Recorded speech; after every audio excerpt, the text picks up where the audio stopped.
guys, and welcome back. On this week's show, part 2 of our end grain cutting board build.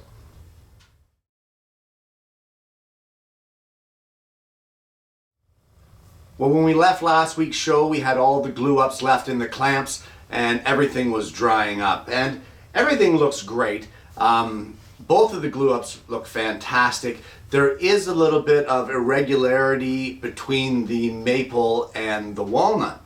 Now, normally what I would do at this point in time is run it through the thickness planer for a couple passes, and that would even everything out. However, I wanted a 14-inch wide board, and because of the orientation of the bricks and the board and what have you, it's too wide to go through the thickness planer. It's also too wide to go through the shop-built drum sander.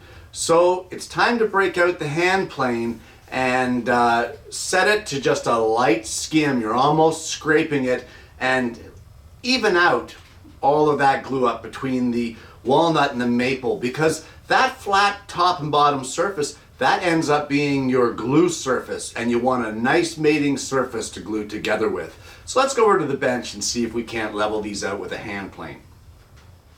Now, we're not looking to take off much material here. If you were careful with your glue up, it shouldn't be that out of whack. So that's where it was very important to be careful with the glue up to make sure that you've got somewhat of an even surface. So we're just taking off the thinnest little shavings here, just evening out any irregularities between the walnut and the maple to give us a good flat surface. So we're now going to go ahead and level this all out. And like I said, you just want a skim coat. You don't need to be taking off big, thick, curly shavings here.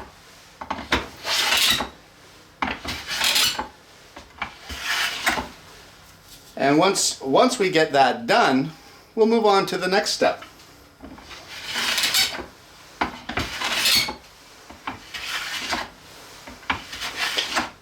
Well, we're done the hand planing and the surface is pretty much flattened. I mean, if it's not perfect, we can always tune it up later in the drum sander. If you're not 100% sure or you're not comfortable with the hand planing, you can always use an oscillating or a belt sander to clean this up. Or you could modify your dimensions so that this width fits into your thickness planer. But at this point, we're going to take this board over to the table saw, and we're going to square off the one side. At this point in time as well, you want to decide how thick is your cutting board going to be, because that will be the size of the strips that you're going to be cutting this into. So for now, I'm going to go over and square this off, and I'm thinking that this might be 1.5 inches thick board. So I'm going to square this side off and then cut the entire cutting board into 1.5 inch wide strips.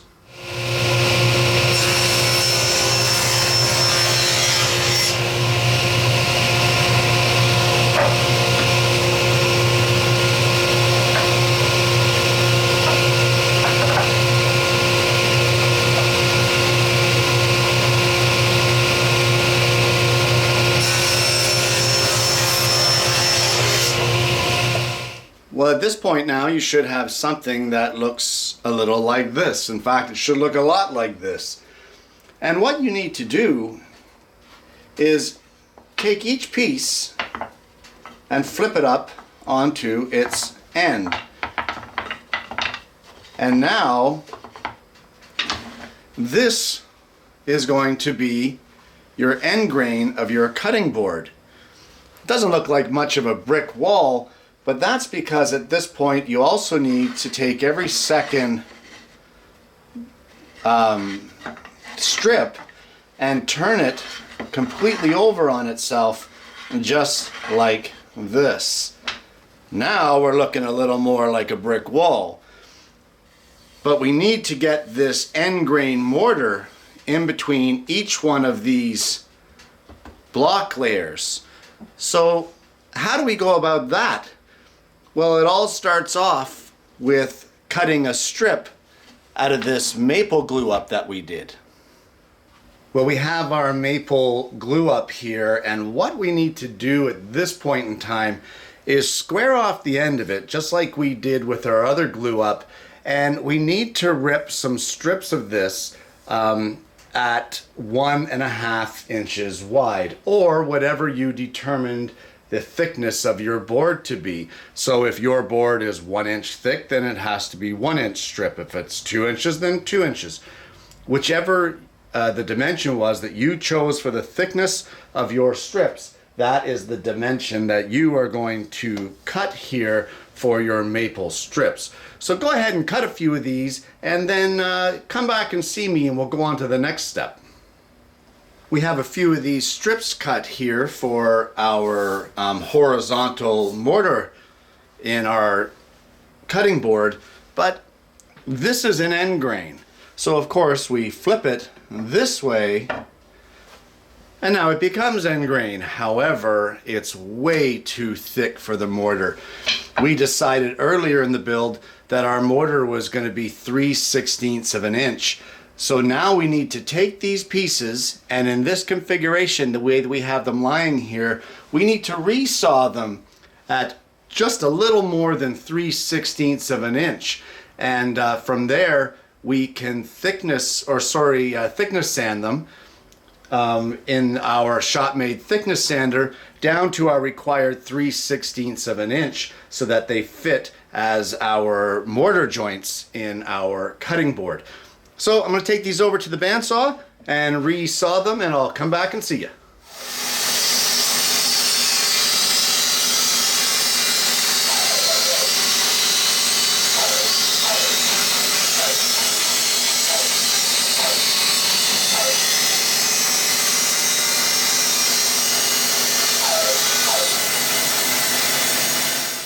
And there we have our strips resawn. And we're just going to take them over to the thickness sander now and get them all sanded down to 3/16 of an inch thick. All of our maple mortar strips are cut, and now it's just as simple as in between each one of these brick courses, we're going to lay in an end grain of maple to act or simulate as the horizontal mortar that goes between the courses of bricks. And once we get them all laid into place, we can clamp it together temporarily just using some quick grips, and we want to inspect it to see if there's any gaps in the glue up. You especially want to do this if you ended up hand planing. If you've got gaps and you used a thickness planer, you may have incorporated a little bit of snipe into your pieces for your cutting board. But we're just going to line this up as best as we can against the edge of this quick grip and clamp it together. And we're going to look for some gaps in this glue up. And if there is some, it's not a panic. It just means we've got the thickness sander and we just need to run the pieces through to even them out. And I can see a couple gaps. I've got one here, I've got one here, one here, one over here. Not a big deal, but the board looks great. Look at that. But either way, I'm going to look, mark where the gaps are, and take the pieces out one by one, run them through the thickness sander so that we get good, even glue ups on all of the pieces. Once we get that done, we're going to glue it together. Okay, a couple things here. I've just finished sanding the board to get it so that the joints are clear. I just want to show you something here. See these marks I've got here, right around my face here? If you don't have those after sanding, it means you're doing it wrong because you haven't got your dust mask on. There's an awful lot of dust that comes off of this, even with the dust collection. So guys, please do yourself a favor and get a dust mask on while you're working on this. So I checked on the board and I inspected it thoroughly, and this is what we're looking at now. Honestly, I wasn't happy with any of the joints between any of the boards. There was small imperfections in almost every one, and that's due to the hand sanding. Not a big deal, not a panic, just I ended up running through every single one of these brick layers through the thickness sander and made it so that they all made it perfectly with the next one and gave an absolutely perfect joint all the way around. So now, nothing more to do but glue this puppy together. Well, I've said this before, that the key to a successful glue up is preparation, and that's what we've got here. The entire bench set up for one glue up. And what I've got here are my pieces of the block. Here, of course, are the mortar. I have my next set of mortar ready to go. My clamps are set up. The distance of the clamps in this area here is set to pretty much the distance that we're going to need to tighten it down. And of course, I have my glue spreader here, and I also have my bottle of glue.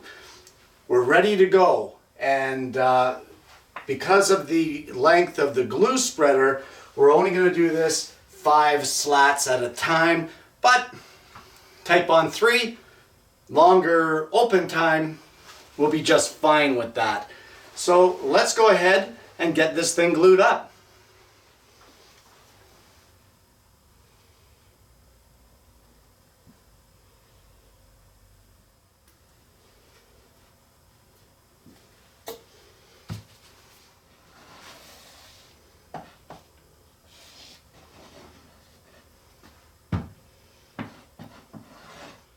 Okay, so there's the first section ready to go. And what we're going to do is take a section of block and a section of mortar and then a section of block. Pay attention when you're laying the block pieces that you're staggering the mortar lines.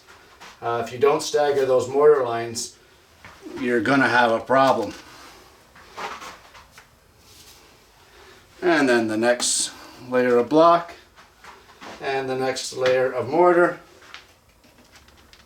And I'm just going to continue to work like this until this whole thing is together and clamped in this assembly. So come back and see me when you're done yours, and I should be done by then.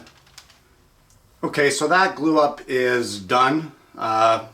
Didn't go as well as what I thought it was going to, but hey, that's part of being out in the shop and having messy glue ups. Stuff happens. Anyway, we're at a standstill again, so we're gonna wait for this bare minimum overnight, and when we get back, some pretty easy steps.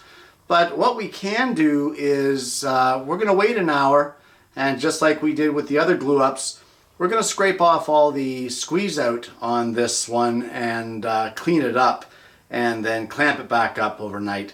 And I'll see you when everything's all dry and we'll finish this board up. Well, I'm back and the board is unclamped.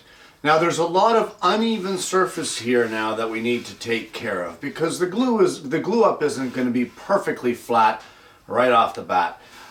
So I used to just take a belt sander and place a stop board at the edge of the bench and use a belt sander to clean this up, and then an oscillating sander to finish it off. However, what's the point of doing a shop built thickness sander if I don't use it? So at this point in time, I'm going to take it over to that thickness sander, level out the top and the bottom of the board, and then take an oscillating sander and finish it off. But before I finish it off with the oscillating sander, we'll trim up these edges that are uneven to give us a nice square edge board. Well, I finished at the thickness sander. Everything is nice and smooth. The glue up is nice and even. And now it's time to take this down to make this even. And for that, we're going to head over to the table saw and throw in a ripping blade and take this edge off as well as this one and get it all evened out. All the edges of the board have been squared up, and as you know, we've flattened everything with the thickness sander, and now we're just going to go over the whole thing with an oscillating sander here. And I've got a 120 grit pad in this, so we're going to go ahead and take this whole thing down nice and smooth and take out those sanding marks that the thickness sander left.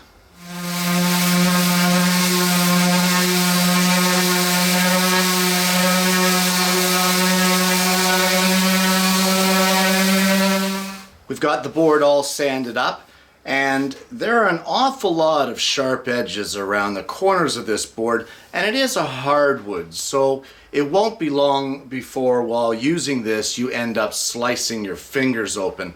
So we're going to go ahead and take a trim router with a 1/4 inch roundover bit, and we're going to run it around the whole perimeter of this board. Now, normally when you're routing with a hand router, you would go from left to right. In this particular case, we're going to climb route. So we're going to go from right to left on these routings, and that's going to go a long way to helping us avoid tear out on this end grain.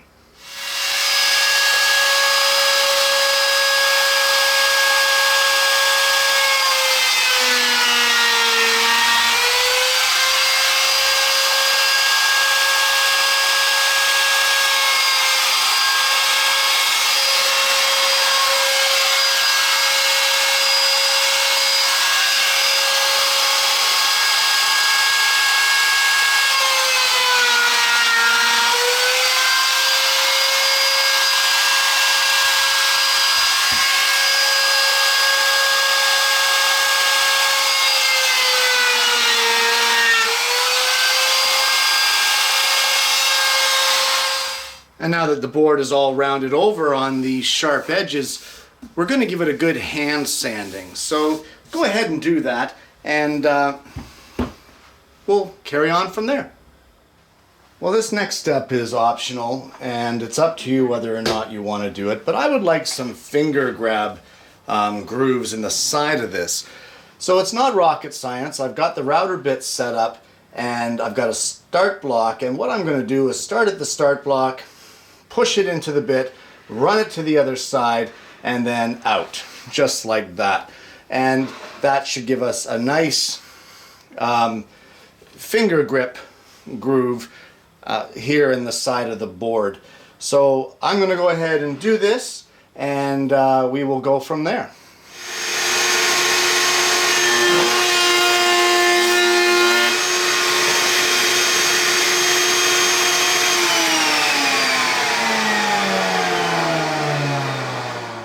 Well, here we are at my absolute favorite part of end grain cutting boards, and that is the finish. And the reason that it's my favorite part is because this is where the grain really pops. You really get to see all that great contrast. If you're not sure what to use on your cutting boards, you can buy commercially available mixtures, cutting board conditioners. I make my own, and if you're not sure where to find that, it's on my channel on how to coat end grain cutting boards, and I show you how to make your own cutting. Feel free to look that up so you guys can make your own. But you want to coat this generously now at this point in time, and this board is going to let you know when it is done drinking up this mixture. This is a mixture of mineral oil and paraffin wax to give it a little more stability. But you want to coat the whole board and let the board really soak this in. Look at that contrast. You tell me that's not sexy. That is awesome. I love this part. So the bottom line is here, we're done. We just need to coat the whole board. I will be adding rubber feet to this particular board. Some people like to leave the feet off because it gives them two cutting surfaces. Personally, I prefer to have the non-slip rubber feet on the bottom, just as a little bit of a safety factor there. So we're going to coat this whole board with our mineral oil mixture, And like I said, if you're not sure how, check out my video because it'll tell you everything you need to know. And when this is all done and coated, you're finished. And you've got yourself one heck of an heirloom that will last for years and years and years. And there you have it. End grain cutting boards. Guys, this project is fantastic. I always enjoy making end grain cutting boards. Believe it or not, they're a lot of fun. And like I said earlier in the build, if you haven't tried this yet and you haven't done an end grain cutting board, you're really denying yourself. So with that being said, that's it for this week's show, and I hope that you've enjoyed this two-part series, and I hope that it's going to inspire you to get out there and make your own end grain cutting boards for your spouse, for your girlfriend, for, well, whoever. Your friend that likes to cook. What the heck? Christmas is going to be around at some point in time. Why not make a bunch for Christmas gifts?